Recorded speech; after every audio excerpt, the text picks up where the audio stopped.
Well, one local family expected to be homeless in 2011. Their house had burned down, and then their insurance money was hijacked by a contractor who failed to rebuild the house. But then, as Dave Savini tells us, something happened, something the family calls a Christmas miracle. Were there moments where you thought, you know, we might be homeless?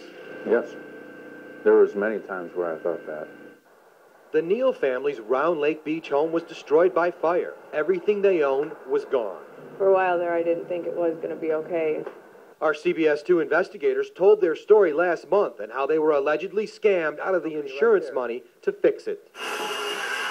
Since our report, they received a major donation to completely rebuild their house.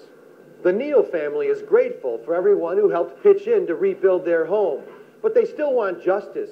They want someone to pay for what happened to them since their fire, because most of their insurance money has disappeared. Does someone need to go to prison for what happened to you? Oh, yes, definitely need to go to prison.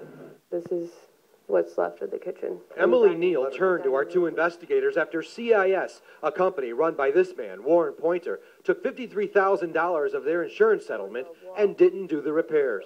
They ripped you off. Yeah, They took the money, and they left.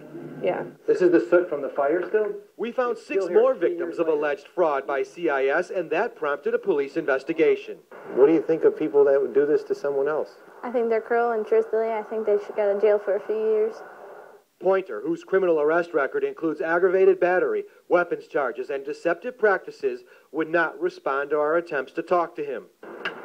His men would allegedly monitor emergency scanners and show up at fire scenes in hopes of signing insurance repair contracts. We're framing out the pipes for the new plumbing. Gary Scott runs QCI Restorations out of Elgin.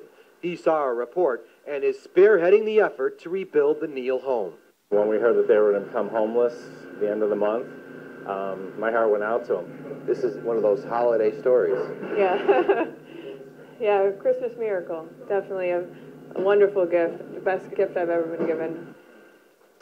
Warren Pointer was operating CIS out of Palos Hills without the proper state license.